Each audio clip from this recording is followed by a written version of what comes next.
พอเขาดาวก็หายใจสุดของความเพื่อส่วนอยู่ในเชื่อเรื่องกัน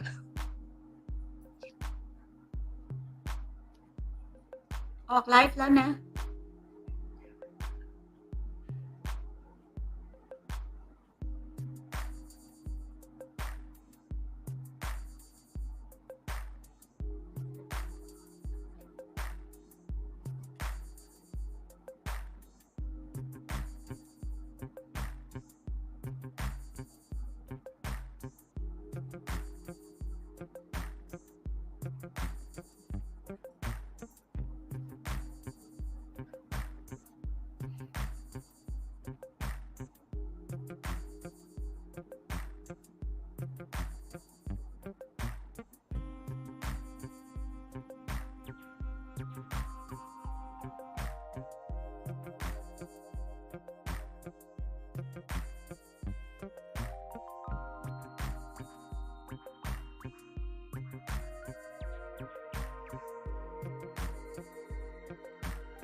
Good morning, everyone. Welcome to the first episode of Sparking Talk 2024 by SOAD, School of Architecture and Design, organized by Sparking Unit and Visual Media Lab. My name is Atisayati Radhawangkun. And I'm Sojra Liurjana. It is our pleasure to be the MC for our talk today on behalf of SOAD Architecture Program, King Mongkut University of Technology, Thonburi. Today, I'm here with Assistant Professor Nantana Bulao, or Atan Eve, our lecturer at King Mongkut University of Technology, with multiple publications on design innovations that empower local craft communities and foster sustainable economic developments in Thailand. Our discussion for today is under the topic of Creative Practice from Ethnic Culture, a project by KMUTT and Social and Cultural Innovation Lab. The project explores the method used to generate social and economic values for the cultural asset of today's community. Without further ado, please welcome Atan E. เดินให้เปิดไมค์เลยไม่ครับ Atan, please turn on your mic as well. Okay, can you hear my voice? Okay. Can you hear it? Can you hear the voice yet? ยังไม่ได้ยินเสียงเสร็จ Okay. My apologies. Please wait for a moment due to technical problems. Okay, can you hear the voice? Can you hear it? Can you hear the voice? Okay, we can hear you now. Thank you. Can you hear it? Still hear it? Yes, we can hear them now. We can hear you now, Atan. Please begin your lecture right now. Thank you. Okay. Let me share my screen. คุยเลยเอาไปเลยโอเค Okay. Can you also see my screen? Yes, we can see it now. Thank you, Atan. Okay, so good morning, everyone. Today I'm going to talking about creative practice from the ethnic cultures. So actually the topic is based on two researches that I and the team have done during these 2 or 3 years. So these two projects are culture mapping, a collaborative tool to leverage community art and cultural assets to achieve sustainable creative economy with human capital-centered approach. For Thai Karen ethnic community in Ratchaburi province, quite a long name. And for the second one is called Yodena, a fostering new generation of cultural innovators and entrepreneurs based on art and culture capital of Thai Karen ethnic communities in the Nao Si Mountain Range, Ratchaburi and Phetchaburi province. So I think you could guess from the name that actually two projects are connected. The second project is the expansion of the first project. So these are the map of the study sites that we have been conducting the research. So if you know Ratchaburi before, Ratchaburi consists of several districts. So in the first research project, we focus on Tambon Suan Phung and Tambon Tanao Si in the Suan Phung district in Ratchaburi. So both of the Tambons, it's the location where the Thai Karen communities are located. And for the second researchers project, which is in the red outline, we expand to Ampere Ban Kha and then Ampere Pak Tho also in Ratchaburi, and we add Ampere Nong Yaplong in Phetchaburi to the second research project. If you look at this map, the area study sites are connected. We selected this site because we are passionate about learning about Karen cultural heritage. And in the west side of Thailand, Ratchaburi and Phetchaburi, there are quite a big groups of Karen communities located there. So when we talk about the Karen culture, you might imagine the Karen in the north or the Karen in the west in Tak or Mae Sot. Actually, in the west side of Thailand, like lower west side of Thailand, Ratchaburi, Phetchaburi, and Prachuap Khiri Khan also have the Karen communities. And when we examine closely, we will see different types of ethnic groups of the Karens. So you might heard the word like Pagayo or Plong or Christian Karen or Buddhism Karen.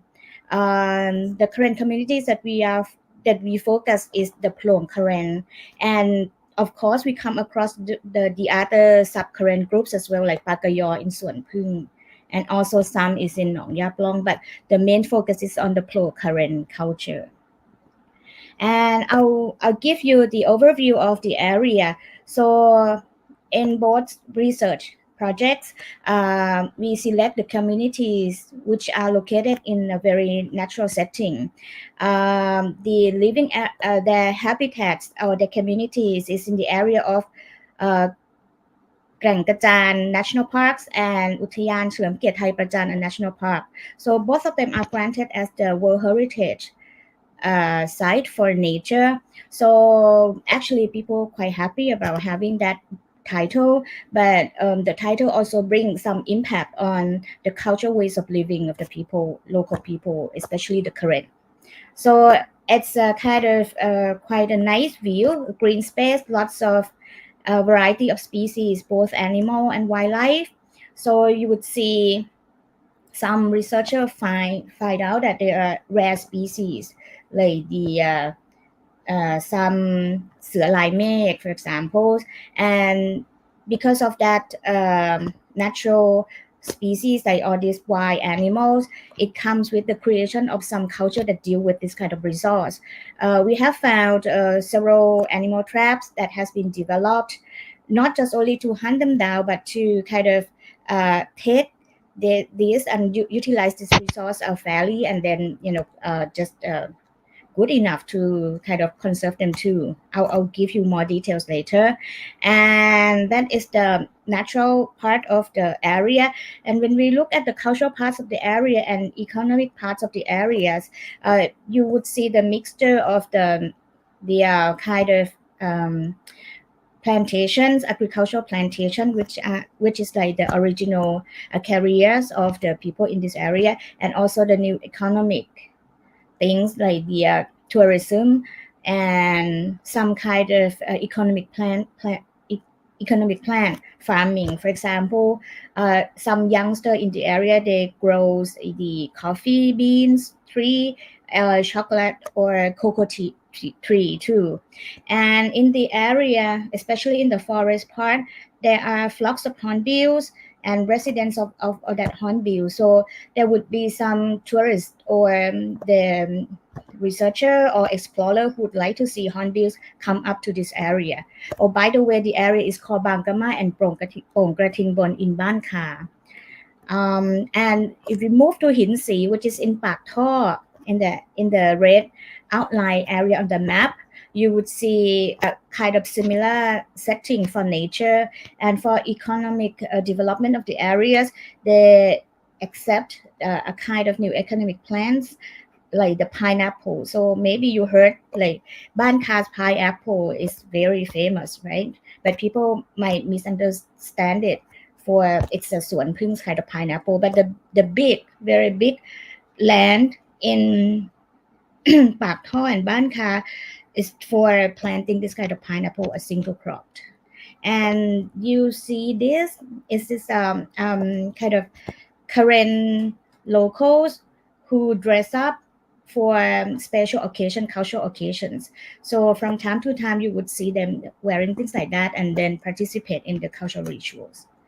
Also, we kind of work together with the Karen Thai Cultural Center in Pak Tho, Ban Hin Si. So we would observe and then research some information on cultural events, cultural rituals like the ceremony after the harvest period of time, and some kind of Buddhist-based celebrations. On the right, you see the pagoda, you see the post here, and then there is also the kind of rituals around this landmark.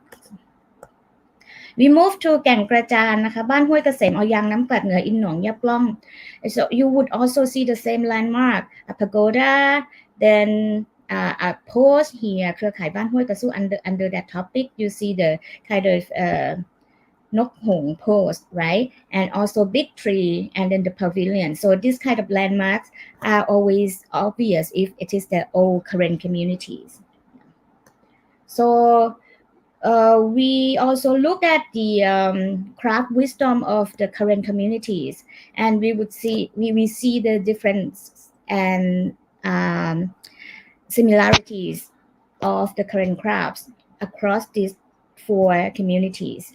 So for textiles craft, they're quite the same. It's just that the patterns that appears here on the screen would be different in details depending on the creator or the artisan. So they weave their own cloth using that body loom. So the weaver have to sit on the floor and then she weave her own uh, textiles, and then they connect the kind of narrow and long stripe of textiles into the sarong or skirts, and then they embroider it.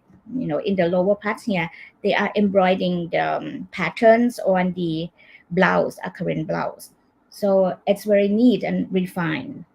But the numbers of the artisan is kind of decreasing. So what we've done is that we observe, we take down the information, record it, analyze it. We also ask the locals to participate in the process of researching as well. So we work with Pik Loy in Ban Yang Nam Klat Nua. She's like a leader of the weaver groups. So whenever she weaves or whenever we meet her, have some activities with her, there will always like her daughters or her kind of cousins come around. So we ask them to help us record all the patterns that appear on the textiles. And then Ajanong and I collect that information and then turns it into the diagram or the infographic like that. So you would see a varieties of the woven patterns and also embroidery patterns in either the current skirt or sarong, current blouse or สื้อกะเหรี่ยง, or even on the right side, it's the yam or boho bag. So on the right side here, it's called like kakai, which is like the old and traditional kind of patterns that the current weaver always applying to the boho bags. And there are also other kind of patterns up here on the boho bags. But in fact, if you study the process of weaving or the kind of patterns making, actually they are exactly the same patterns. They just change the colors to make it kind of vivid and looks different. So it's actually something quite simple but neat in a way. We also look at the silversmithing crafts in the area, because for the current silversmiths or jewelry made from silver is very precious. It represents the identity of the wearers. So it's actually represent the wearers. This is a kind of timeline of the current silversmith jewelry. So on the left side is a kind of very original one, very kind of simple, but have a unique characters. And the second column here is the silversmith's work, which has got the impact from the traditional Thai goldsmith work. So you would see a kind of belts and some kind of Thai traditional pattern applied to it, like the buttons up here. And then nowadays, the favorite items or the precious items that maybe lots of current need to kind of own is that current droplet, and made it into like bracelets here. So even the young kids, they wear it if their family can afford it. And both textiles and silver have very important roles in Korean culture. Like I say, silversmiths represent the wearers. Before, a long time ago, the current live around the border as we understand it, right? And of course, they don't have identity cards, and society still kind of doubt whether they are Thai or they are non-Thai. So at that time, for the national political security, Thai government decided to kind of grant this kind of metal coin to the Quran, and actually it's like the coin with the figure of the King Ramadan IX, and at the back it would be the codes. For example, if the coin for Ratchaburi's Quran community, it would be like Robo, and then the code number is here. If you go to Omgoi, it might be Chomo Chiang Mai, and then some figures, the numbers here. So it's a kind of not just only the decorations, it's more than the decorations, but it's the identity representations. So and the big event of life like weddings or coming of age event like a puberty coming of age event, the current ladies or current girls, they will wear a full set of textiles that her mother or her grandmothers made for her, and then a full set of current silversmith. And these are the nowadays application or kind of situation of current silversmith. We think that the current locals still long for having a set of silversmith for themselves, but the risk in the jeopardy of this ethnic craft is that a very little craftsman can produce this. And these are some examples of the in-depth research on the ethnic crafts and some context that I present to you. But there are other parts that we have done during the research and collaborate with the locals to conduct this research. And information output at the end of the projects, both of them is like a cultural maps, which is the maps that contain information about people, about the landmarks, about tangible and intangible cultural stuff into the map. So the first map here is done by our team members, Ajahn Nong, and then she collect information that we all gain from the field research and then make it into the visuals like this. And some ComDes students and interior students help in make an illustration to this too. And for the rest of the map is for the second year research, the research on the second year, and it's for Pak Tho Ban Khai and then Yang Nam Quat Nua. We kind of apply the same concept of having kind of figurative visuals together with the QR code. So when you scan your QR bar readers, you would go to some video clips that we cannot display on this two-dimensional maps, so you can watch that clips later. And this is the kind of research output that we produce, we deliver from these two researchers. And it's not stopped just only at the mapping levels or information insight levels.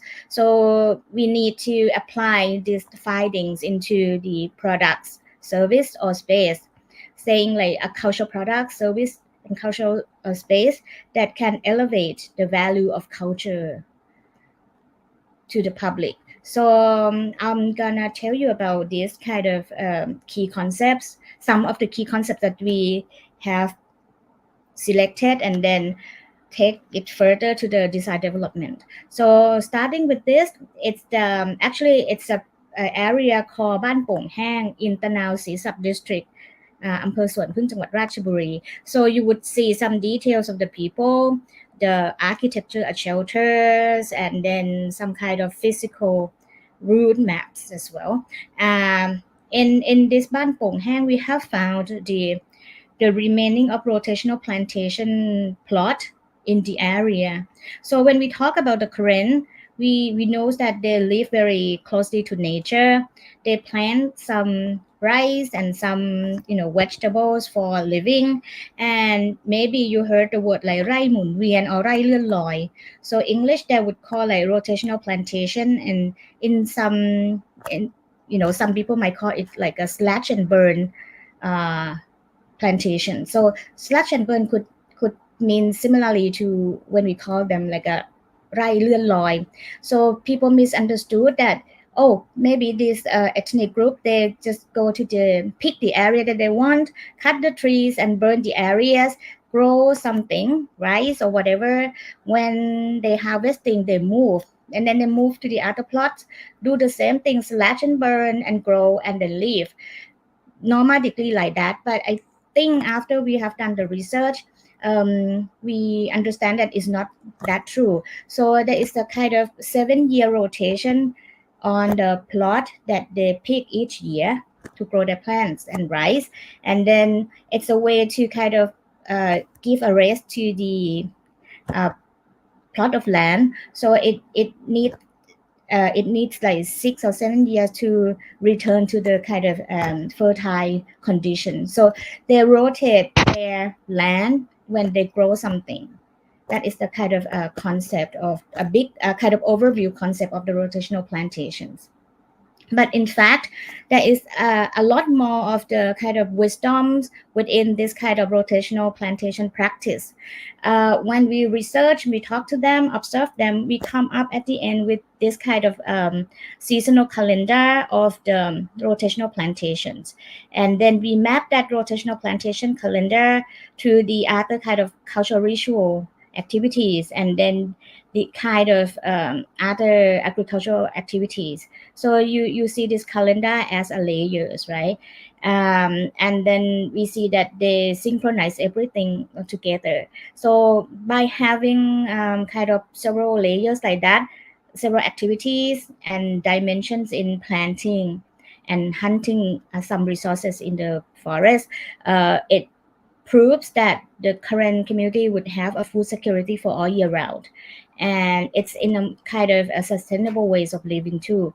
And then on the right side you would see a number of artifacts and practices that involve around rotational plantations, like rituals to thank the goddess of the earth, Naposop, and some offerings and some kind of ritual food that offer to the goddess during the time, some kind of these pictures, the ladies, current ladies, they are helping each other to make like a current mochi is like the you imagine the Japanese mochi snack, right? So it's the same thing. So they smash, like they pound the sticky rice grain and then create that kind of snack during this important period of time. And on the right side you see this poster khao jet gom, right? So in English it would mean like the 7 pounds of rice. So the current believes that they were told that after harvesting, right, they will have a rice for their consumption. But the ancestors say that you should divide the rice into 7 pounds and then give it away to a different kind of people. You shouldn't take a whole things for yourself. So the first pie would go for the unfortunate people, like the orphans. The second pie will go for the widows, unfortunate people too. The third pie should go to the monks here. So the current communities here, they took Buddhism into their kind of highest beliefs about religions. So they give importance to the Buddhist offerings. The fourth part should go to your seed bank, so it secures that next season you would have something to plant. And then the next pie, you should remain it in your rice field for the little birds, little insects or rats to come and then eat the rice. And then the last pile you should keep it for yourself, for example. So it's a concept of sharing that we have been realized throughout the process of researching on rotational plantations here. And then our team has summarized and then make it into the infographics, what kind of wisdom, ethnic wisdom of the current related to the nature, the plants, and then the animals. So you see the kind of different levels of natural resources that they have. The first one is living with the forest. So it's about utilizing and surviving the nature by understanding the wildlife, creating a reasonable hunting methods. And then when they gain something from their hunting practice, it is a fair share system that they create and pass on. The second one is the communal forest. So it's about securing the nutrition for every families members and families in the members in the community. So it also secure for the food and nutrition that each person would have. The third one is about retrieving the natural condition, and they really focused on the rotational plantation wisdom. So if you really look at it closely, you would see the concept of symbiosis the in the rotational plantation practice, because they don't only grow just only the rice, they grow several things in it, both the flowers, the herbs, and then the roots of the plants, or the plant that you can eat leaves, or makua or whatever. So people say that it's actually rotational plantation is the current supermarket. So if you want to cook any meals, you just go and grab things from your rotation farms, and then you can cook a good dish. And number four is the community and then the food source. So it's a bit in the lower land.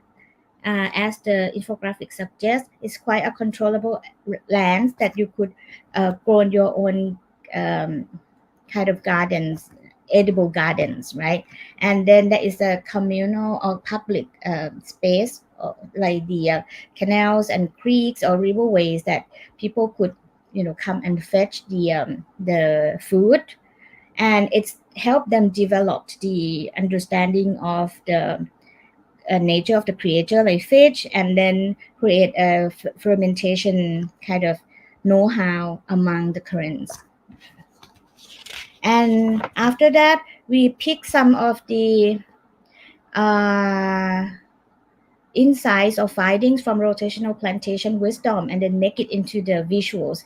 And by this work, Ajahn Nong and Ajahn An from Chat Architects and his members help illustrate it into pictures. So it's the step by step of how to do rotational plantations.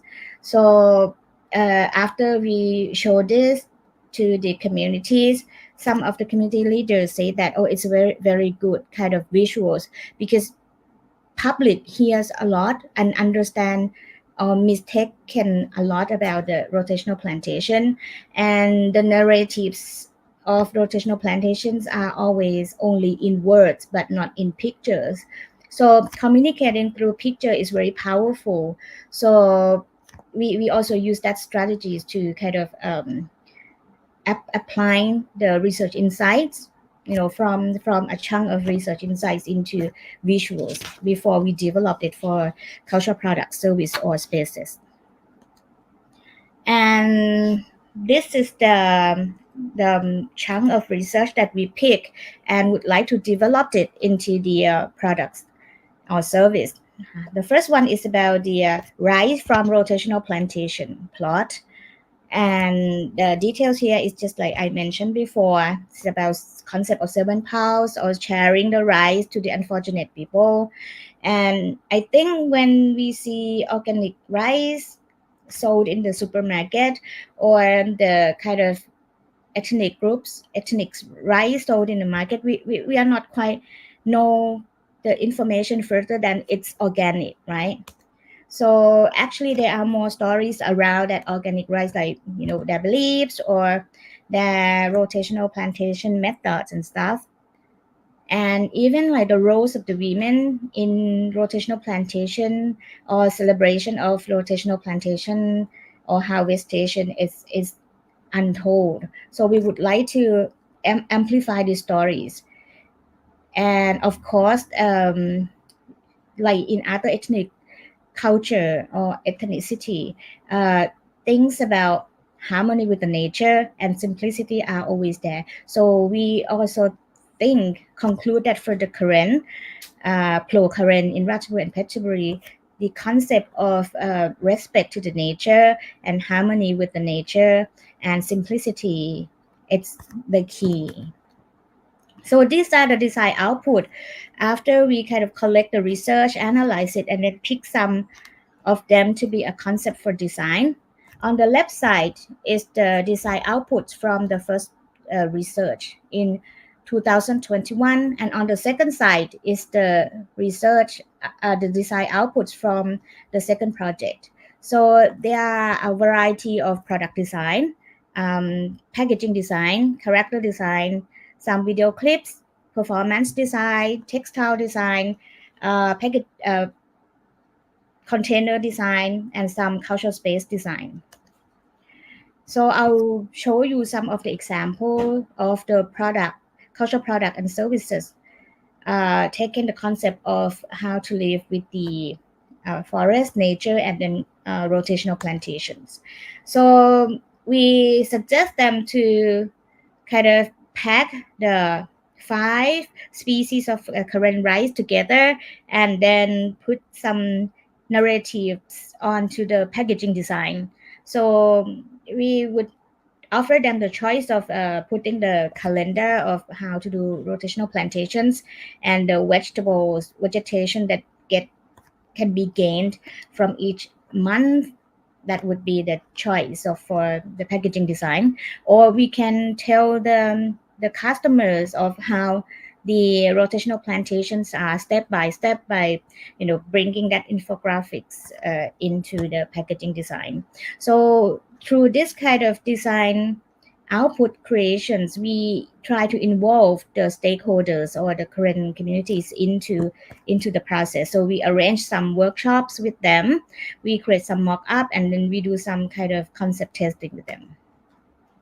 We also expand uh, from design to the marketing strategies design too. So Ajahn Jum helps this kind of market research and market survey and think about the strategies of how to penetrate the new markets or maintain the values in the old markets, like the details you would see on the screen. And the second design outputs or solutions or proposal that we give to the community is that the soap made out of the ingredients we can find in the rotational farms. So in the research projects, both of them, we work with the schools, local schools too. These are the students from Bawi Primary School in Suan Phung. So we think that creating a soap would signify a kind of high values to the current culture. So soaps always come with the idea of hygiene, purity, or a kind of sense towards the good scent, right? Soap smell nice. So we think that it would be a kind of good products that we would go for. And then we teach the student how to make soap. For them, it's a good learning and fun activities, like you're cooking something and then you see the result of the soap getting kind of hard, and you can also decorate it with the local flowers and local materials like brown papers and stuff like that. So I think it's a combination between learning outputs for the students and then the products creation that we wish for too. We also take them to the Soap Opera Bangkok. Is the studio that teach people how to make soap. So we would like them to get inspired by the kind of refine equipment and refine kind of process of making it. Another one is the findings that we gain from Nong Yu นะคะ Yu is a local teens of the Suan Phung. She's a Pagayo Karen, and then she told us about the recipes of the snack in her childhood. She called it ขนมกระบองไผ่ It's a very simple ingredients mixture. So you just mix the roasted sticky rice grain and the sugar paste นะคะ palm sugar paste together, and then you put it in the kabong pai or the bamboo trunk to create that kind of shape of the coin here. So the bamboo trunk acts as the mold to make a kind of round shape for the snack. And then she mentioned that it's a simple kind of snack for people who live in the remote areas or in the hardship. So simple snack like that can kind of make them survive, and then it can be kept for a long time. So you can keep this ขนมกระบองไผ่ for months, and then eating it little by little if there is a shortage of food. And Nong Yu also suggests that why don't we make like a workshop for Khanom Kabong Thai uh, activities, and then we had a chance to go to some province down south, and then there was like an academic fair. So Nong Yu delivered this workshop to the kind of people who comes around and interested in learning that.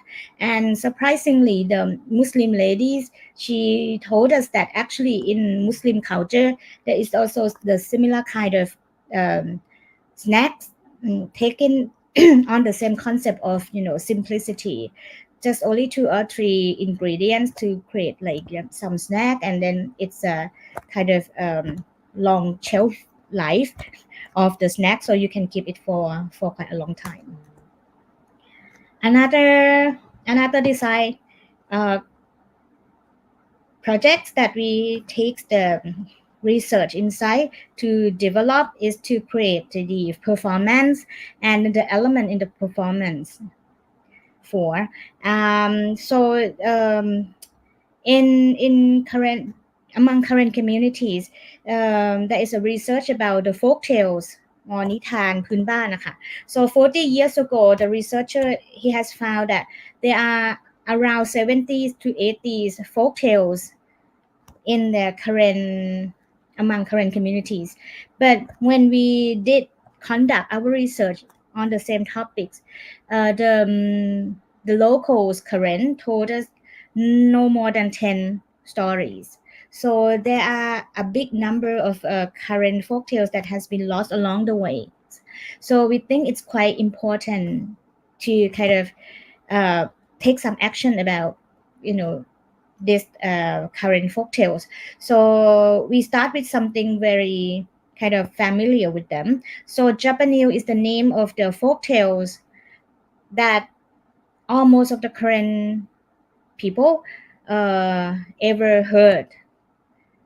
So Japanese is kind of familiar for them. So the story is about a boy living with his grandma, and then he's quite a kind of lazy boy. One day the grandma asks him to go and hunt for fish to fish, right? Because grandma wants to cook dinner with fish. The boy is too lazy, so he just bring the fish trap and then climb up the tree and leave the trap up there on the tip of the tree. And then he comes down and then take a nap, and by some reason the monkey come to the trap and then get trapped. And then the grandma come to see the monkey, and she see, oh, that is not the fish, it's the monkey. I didn't expect to have monkey. But anyway, we already catch him, so let's kill him and then eat him for dinner. And then once monkey hears that, he take the kind of windpipe musical instrument or canนะคะ, and then blow it, and then he can blow a very very nice music. Then the peacocks who lives around there just hear the music, and the music is so nice, so the peacocks come out and then dance joyfully. Then the grandma realized that, oh, actually the monkey is so talented and he has some he do some useful he does some useful things, so let him go, so I don't want to kill him anymore. So the story ends like that, happy ending. So it's a bit like fantasy and quite unlogical if you look at the stories from the point of view of the kind of like a current time now, right? But when we ask the opinion of the local scholars, most of them told us that actually it reflects the idea about living with the nature, or the no division between human and then human beings and animals, because in the folk tales we can communicate with the animals, right? Animal can perform some task like playing the music that doesn't happen in real life, right? And then it also shows the kind of context of the areas, and at the end the scholar thinks that it shows the kindness of the current. So it's a worldview of the current group towards the things around them. They look at things in the kind of kind ways of looking at it. So if we look at the kind of context of Suan Phung or Ratchaburi, there is a kind of peacocks live there for real. There is some kind of fishing traps and then animal traps, variety of them created based on a true understanding of animal behaviors. It's a long, super long kind of windpipe or can that the current used to play. And then we also have the artists who sing and then play the windpipes very well. So I think Japanese could represent all these cultural artifacts, cultural aesthetic, current aesthetics, and then kind of current community setting, natural set, relating to nature very well. So we decided to create characters. Simply put, it's the figure of that boy, the peacocks, the monkey, the white balls, and then the windpipes. And then we think that the food design should come together so it could help us distribute this kind of importance of Japanese and then all the concepts behind. So one occasion when they had a football match and also the food competition, so we joined them. And one of our staff, Kun Ko,เนี่ยค่ะ, so she created a new recipe of avocado ice cream because the location where we get the competition, they kind of proud of the avocado that they grow. So avocado ice cream would be nice if we eat it with the current mochi. So the characters of the Japanese figures are applying to the mochi. And also we try to develop the other recipe based on the concept of simplicity. Simple but give you a high energy, right? So we asked Ajahn Pui from Kasetsart University to help us creating the kind of recipe based on bananas because in the area there are a lot of banana plantations, and also it's related to that monkey for some reasons, bananas, right? So Ajahn Pui helps us create a kind of yummy recipe for this khanom kuay. Also we go back to the school and teach the student how to cook it, and it looks like they enjoy, and then school also enjoying it because it's a kind of student project that they can present. And later on they kind of applying that recipe to the new equipment like waffle makers, and then they try to kind of sell it for real.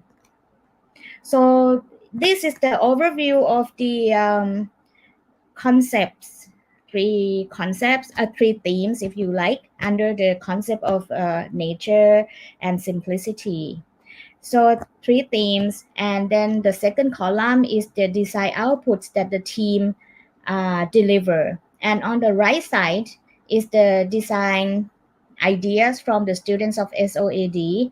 So we used to launch a course called Craft Product Design for our own students, and then we take the brief of current value to be the class exercise and class projects, and student deliver this.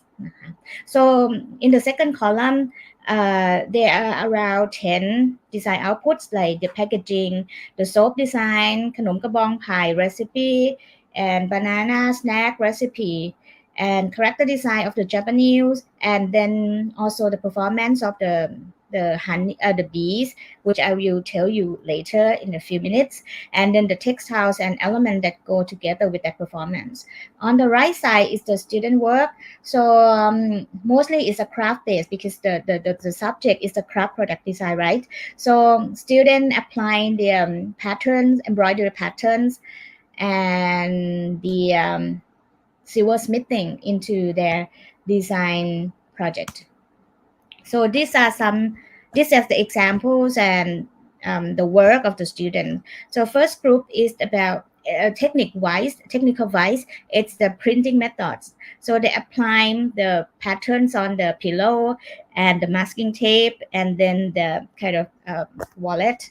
And the second one is embroidery techniques. The third one is like macrame and the silversmithing. So this is the work from Nadia, and Nadia from communication design program. She created the kind of paintings using like a pow loops of the yarns to create a sense of rotational plantation texture. So like I mentioned before, concept of rotational plantation is the mixture of the supplementary vegetations and then plants, right? So she tried to take that kind of concept into her aesthetic interpretations. And then Mutita, the ID student, she create like a masking tapes for the teens users, right? So portraying the sceneries of the area full of forests and then people. Oh, also depending on the seasons, right? So she takes the information from the calendar, um, annual calendar, and then applied it to her design. And then Infa applied the ideas of the area having kind of variety of wildlife species and then make it into the pillow pattern design. So she took the สือลายเมฆ to be the figure, dominant figures. And Tanya Thorn,นะคะ, she is impressed by the wedding celebration of the Quran. So she redesigned the necklace for the bride using like the current silver elements. Rotational plantation tools. Natip, she has invent the figures from the beads. It's like a charm that you can hook on your bracelet, right? And then that charms represents like the leaves, the bananas, the bees, the flowers, marigold, and other stuff. So you can pick and choose what you want to wear.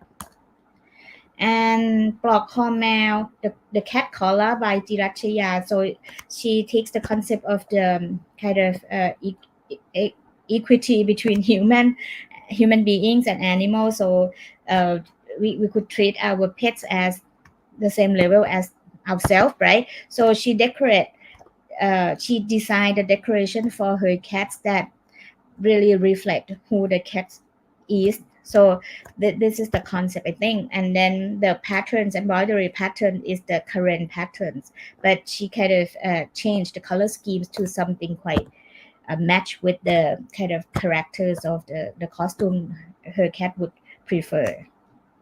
And then this is the headgear. So you would find a Pagayo local, Pagayo Karen.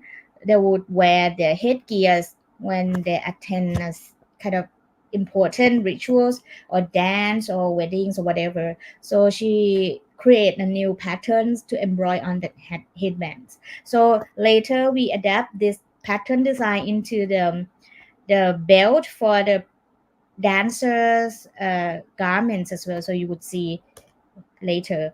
And this is the kind of direct translation of the patterns into the new products like a koi purse and embroidery too, but instead of free embroidery like what Karen do, she Alawichaya, she kind of using like a cross stitch method, but she creates her own cross stitch to be resembling the Karen's traditional stage. And then the work portray that kind of scene in ท่ามะขาม อำเภอสวนพึ่งอะค่ะ it's a kind of local markets where you could witness that kind of floating raft for the monks when people go and offer something in the morning. So she's impressed by that scene and then she created the patterns based on that. Things about animals and wildlife. So it's a kind of wristless, applying the animal skin to it. So it's a important animals that the designer pick นะคะ like สมเสร็จนกเงือก and then some rare species bird. And then we also have another class doing a board game design. So the board game design is based on the concept of rotational plantation. So this one is like the matching game cards. This one is number addition and then matching game card principle. So elements here are the elements elements on the card is the elements in the rotational plantation farm. This one will tell you about the years, right? 1, 2, 3, 4, 5, 6, 7 year that the different kind of approach will be taken. And this one is also rotational plantation concept came hard. It's about the idea of the step by step or how to do the how to conduct the rotational plantation. So first you have to survey the land, second you have to prepare the land, burn the land, blah blah blah. So they would use that narratives as the narrative of the games. And the last one is Little Hill Hamlet. It's like building the village, right? Like a sim city in the rotational plantation kind of ways. But when you play it, you will learn about the current situation that the local current in the west of Thailand have been facing. So things about the lack of land ownership, the matters about the citizenship right, the matters about the unfair unemployment will be studied, will be coming across when you play this game. We also bring our map to display in the kind of public or meeting or communities ritual celebrations as well. So we love that the locals come to look at the map and then reflect to us what they think, what should be correct. And this is a group of people from Phetchaburi who thinks that the map is more than just a beautiful pictures and full set of informations. The map can help them declare their own land or their right to own some land or the concept of their living too. We also displayed it in a kind of a bit more kind of serious stage where there is the political staff and then the community leaders come to meet and then we show them the map. We also conduct further research on it, on the rotational plantation scientific figure like air pollutions or carbon dioxide absorptions or quality of soil. And we have some statistic and laboratory proof about the quality of soil, and that is to kind of fix with the pain points about that kind of notorious idea of the slash and burn kind of farming things, right? We also provide them the informations about cultural aspect of the rotational plantation, a calendar, a food recipe, and then we displayed it for the locals to look at. And that's about the rotational plantations, culture, the values that we have got from the research. The second big insight that we got from the research is about the honey hunting or honey collecting. So you know that the name of the area that we study is Suan Phung, right? So actually it's got its name from the name of the tree called Yuan Phung, and then it's changed a bit to Chuan Phung and then Suan Phung later on. So Ton Phung or Yuan Phung is kind of common name for any big tree that bees come to create their hives, right? So any tree with a lots of hives and honeys and bees, local people would call Ton Phung. But the real name is Yuan Phung. It could be any other kinds of tree as well. So in Suan, next I'm gonna show you the video, and sorry it's in Thai, but briefly it's about situation of the Ton Phung in Suan Phung. So it used to be plenty of them, but later on a lot of them are taken down or dying down, and there are only around 27 remaining these days. So the reason that the Ton Phung's gone is new development like a road building, a dam building, human being settlement, or some kind of natural causes like flooding or landslides, right? And in the video it says that if the Ton Phung's gone, so the culture of bee honey collection or honey hunting would be gone too. And by our research, the honey collections or การตีผึ้งนะคะ it's more than just only the honey that you get, but it represents the current faith to the Buddhism, a current braveries, a current kind of sharing system when they, you know, take their natural resources, so they share it fairly. It's about collaborations and it's about resource management by the local. So I'm gonna show you this video นะคะ Can you hear the sound?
Okay, so from that videos, it tells the stories, a concept of the bee honey collection as I mentioned before. So beeswax could be used for important rituals or Buddhism offerings, right? So for honey, the traditionally the Korean would offer it to the monk, and because at that time there is no medicines, right? Chemical medicines, no hospital, so they have to have their own remedy. So honey is a good medicine. They collect the beeswax to create like a candle for Buddhist Lent season, for example.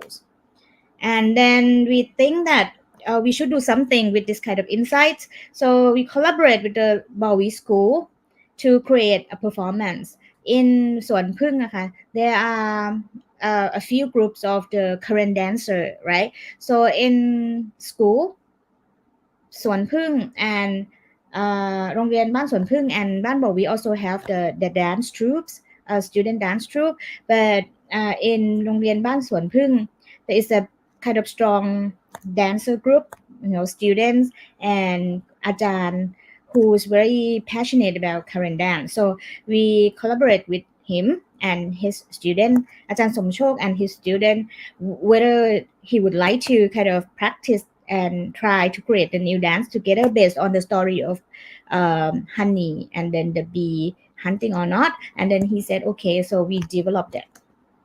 So we analyze, we have an expert in dance and performance help us study about the current dance and analyze what is the traditional kind of or unique characters of the current dance and what is the stories behind it. And there are some pain point that many times the current dance they dance and with the song with the kind of verbals or lyrics on it, and then the audience they don't understand it. So we try to design something that is universal, be understandable by people even though they don't know current language, right? And then we have a set of experts. The first one is P. Dok Rak. She's a kind of current dancer. She's a kind of current dancer teachers too. Current dance teachers too. Kru Sai Pan. She's the new teachers at Ban Bawi School. And then she's a Natasin teachers. Kru Ann also the expert in the dance, contemporary dance and performance. Ajahn Apon, she's the researcher who has done the research about current dance before. She knows everything about the current traditional dance. And then Ajahn Orwan from KMUTT, she's an expert in bees, honey, and that kind of scientific and biological side of the bees. right? And then Ajahn Kong, who's very keen on music, tribal music. So at the end, we think that bees has a very unique way of communicating among themselves. The queen bee, right? Queen bees will communicate to the other bees, and the other bees will communicate to the other bees to especially message about food. So the way the bee dance to their bee fellows will identify the amount of the food that they have found, the distance from their hive to that food source, the kind of quality of the food as well. So all of these messages will be transmitted to the other bees through the dance of the bees. So Ajahn Ann create the dance. She choreographing the dance, right? And then Ajahn Gong composed the music. And we went to the school and asked both school to send the kids and then to practice it. And then at the end, Ajahn Somchok from โรงเรียน บ้าน สวน พึ่ง and his troupe, dance troops, decided to take this step further by, performing it and in public, that be dance. And then we create a new costume for the dancers as well, based on the community students concept of the bee costume, right? And we developed that concept into a kind of current woven textiles and current embroidery applied. So of course, the color of the costume we borrow from the sheets of the honeys, right? And then we did some fittings with student rehearse, and then they performed. So ขอบคุณนะครับสำหรับกิจกรรมในการเล่นนะครับ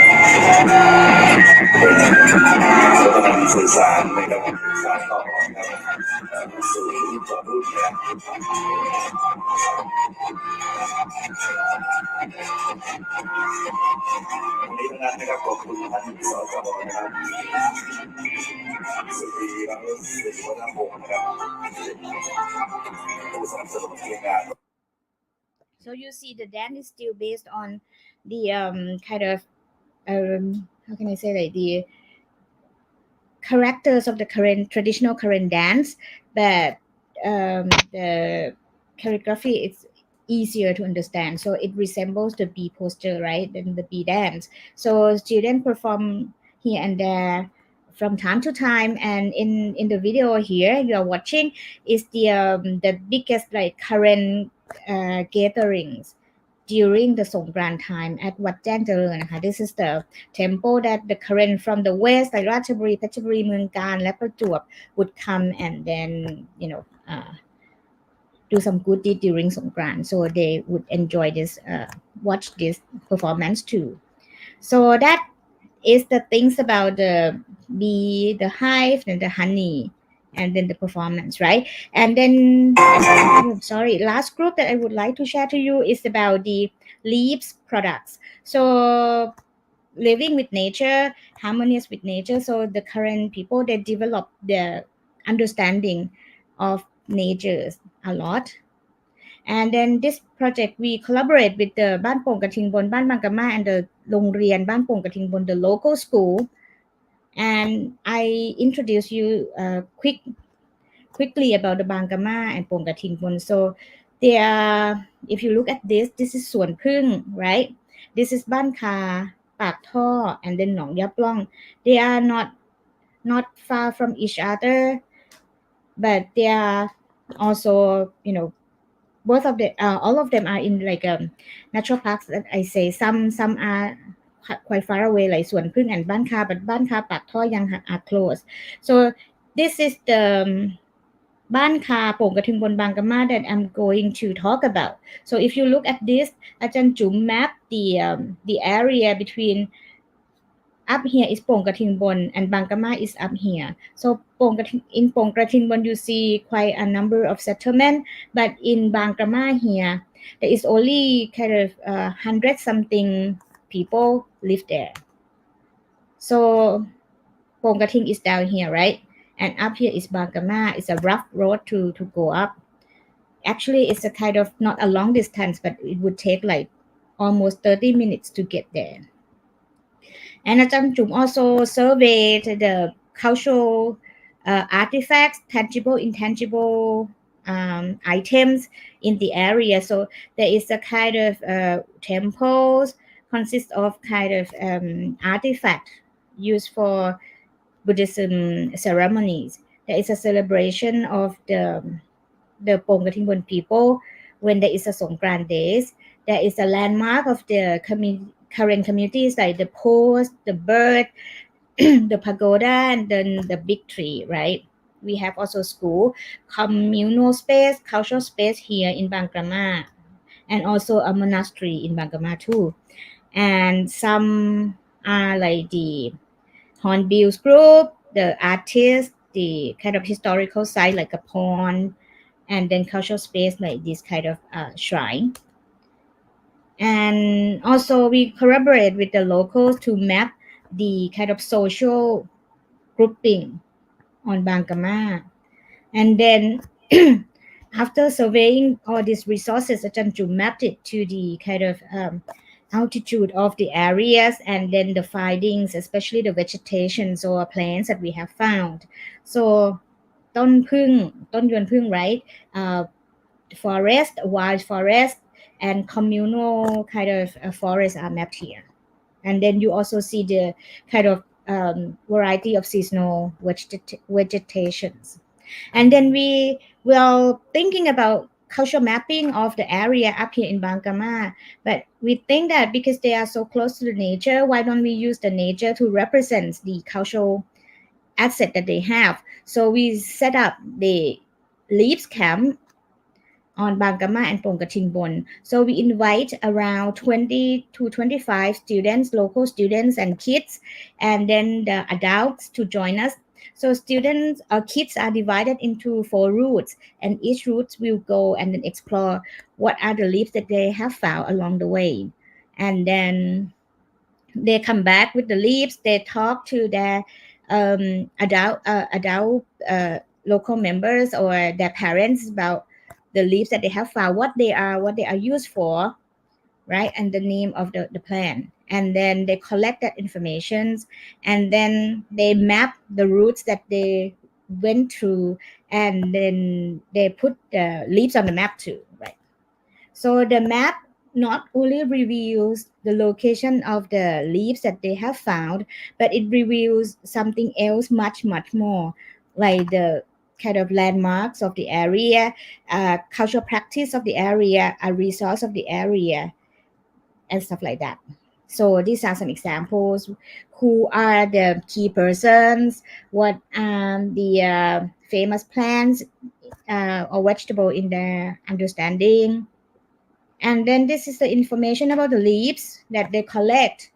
And then after we analyze and collect a bit more information, we have found that the leaves also reflect the cultural relation between the currents and the nature and their living style. For example, they are the leaves or the trees, the plants that cater for 4 basic needs like housing. Some plants are used for making house. Some plants are used to dye the cloth. Some plants are herbs or remedies for your ailments, stuff like that. And there are some economic plants. For example, the Prickariang or Makamung, right? A plant for food, of course, a remedy plants, a ritual plants like ใบส้มปล่อย ใบหนาด yeah, and plant that relate to their belief, and functional plant. For example, some of the tree rubber could be used to make a natural glue or to kind of make the kind of container stronger, for example. Some plants represents the bad memories that they ever have to. For example, sometimes in the past, people from the center or local authority came to them and suggest them, oh, why don't you raise the cows or things like that. So they introduced a livestock kind of carrier for them, and those cows needed to eat some to be fed with the Lucy grass, right? Some specific kind of grass, but later on it's not successful. The livestock idea is not so good, so they had no more livestock, but the grass still remains, and today the Lucy grass become like the weeds that the local need to get rid of every year, and it's such a pain for them. So some plant kind of make them recall of that bad memories as well. So we took some ideas of functional plant and further developed it into the green containers like what you see on the screen. So this is a Baipao Hu Chang that the current used for wrapping their food and then took away with them to the jungle or to the rotational plantations. So we developed it and then test it with the locals whether whether it's function well or should we need to improve for anything. And then we collaborate with the school Prong Kating Bon and then trying to kind of ask them to join the project, and we try to sell this product to the camping entrepreneur in the Bangama, so to become like a ecological tourism destinations. We think that it should be holistically, it should be thought through holistically, so all the touch point in the touring experience shouldn't make any kind of waste or try to make as least as possible for that kind of waste. So food waste or the container for food is something quite painful for them. So green container might be a good solution. And this is the pictures, video clips when we work with the students.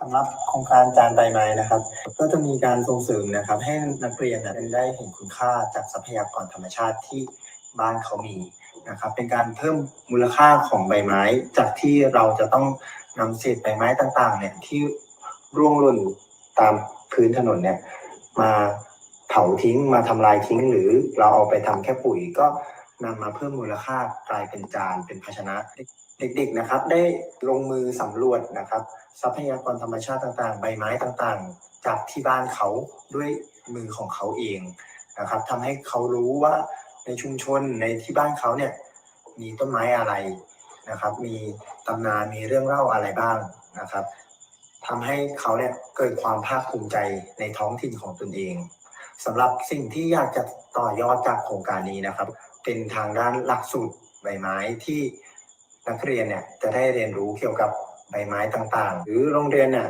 จะสามารถผลิตจานใบไม้ด้วยตัวเองนะครับเพื่อ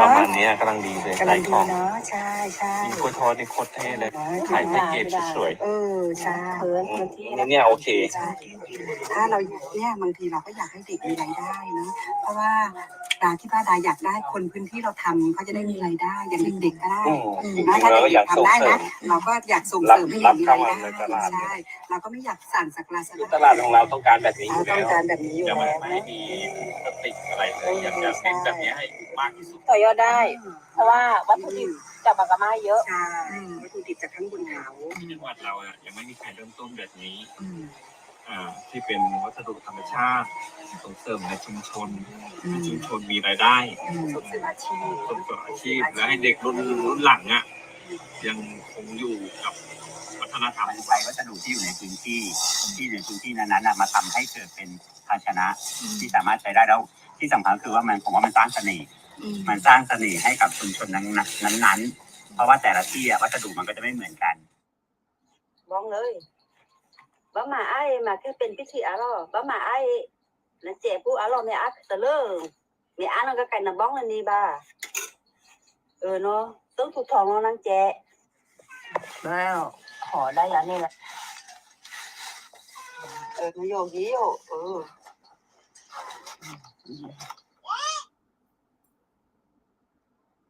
Okay, so that's the kind of ongoing project. So right now we developed the curriculum with the local school โปร่งกระทิงบน and hopefully we already finished that kind of curriculum books or protocol. So either this semester or next semester, we hope that it could be run at school. So this is the idea behind the curriculum of the Leaps plates. So it's a combination between learning STEM, science, technologies, and also culture, and then community context as well. This is the summary of the activities that we have done before we create the curriculum with their school teachers. And lately, we also introduced this idea to the other schools in the area. So the headmasters of some school come to join us and learn how to make it.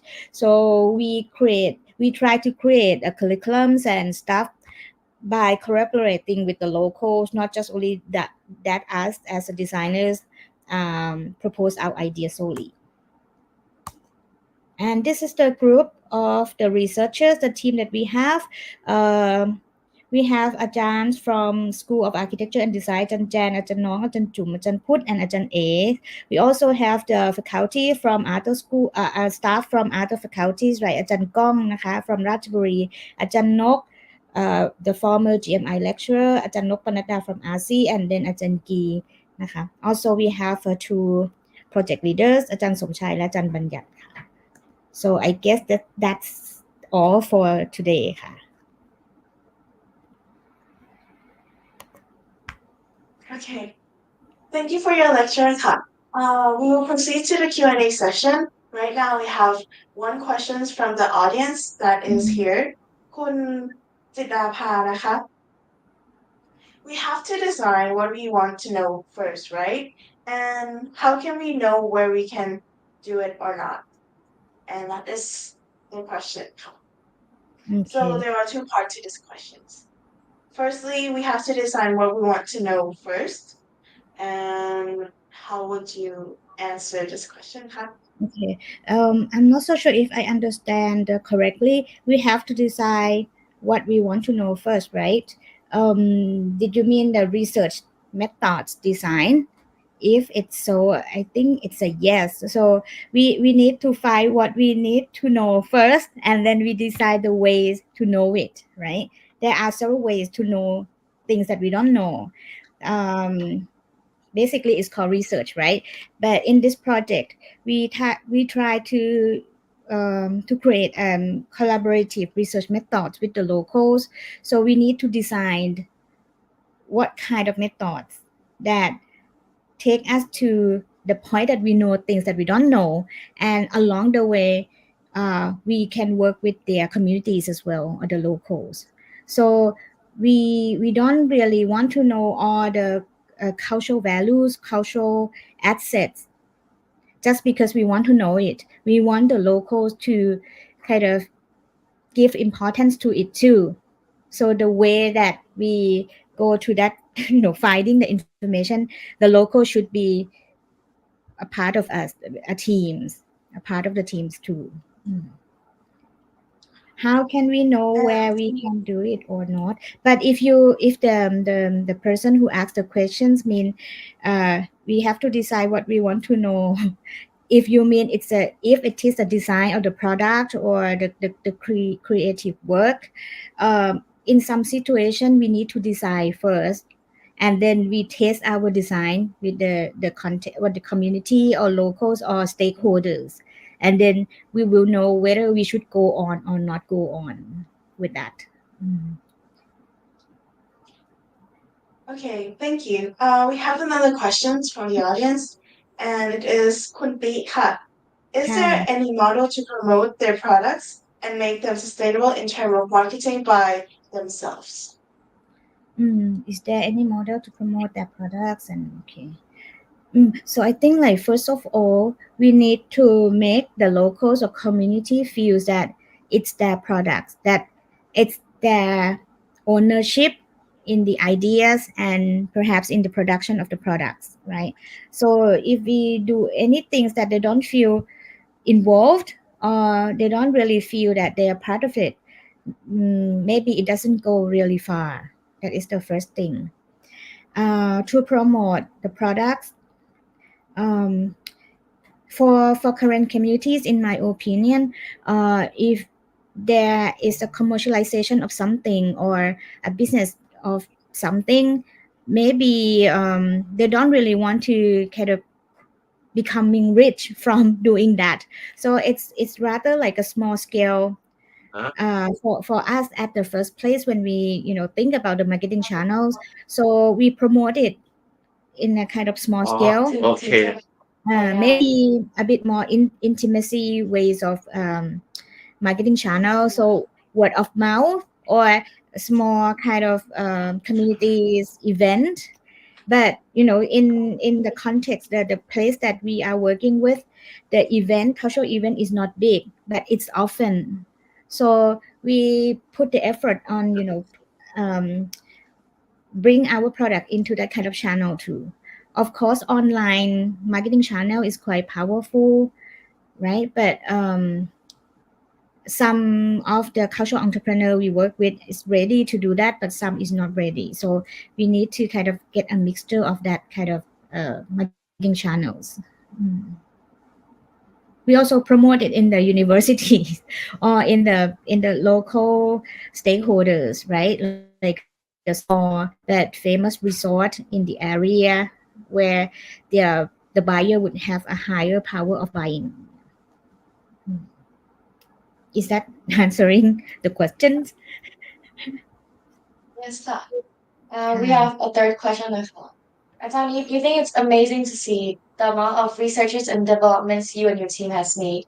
So on that note, could you tell us how successful were these projects in both social and economic aspect, and how do you measure these success times? So actually, the funder who gave us the scholarship or the funds, there is a certain methods to evaluate it, right? It's called social return on investment. So it's based on calculations and data that we collect. So we have a certain number that prove that the investment to the project is worth, right? So that is the first methods that we use. But we would like to prove it too by seeing that the products that we design has been sold and the people who buy it is happy and they learn something about the current culture. So we have a very simple methods, like sometimes we go to sell the product ourselves with the local entrepreneurs to see the feedback from the buyers or the customers. And then we listen to the stakeholders' opinion. So if you involve or engage with them long enough and close enough, they will feedback you the fact or the truth about your performance, right? Okay, fine. Okay, that will be all for the Q&A session. And this is it for our Sparking Talk 2024 by SOAD Architecture Program, organized by Sparking Unit and Visual Media Lab. Thank you, Atan Eve, for this very educational session, and thank you to all of our audiences who tune into this lecture. We hope to see you again for the next Sparking series. Have a good afternoon. สวัสดีค่ะ สวัสดีค่ะ Okay,ค่ะ. Thank you,ค่ะ, everyone. ค่ะค่ะจบแล้วใช่ไหมไปกลับ จบหรือยัง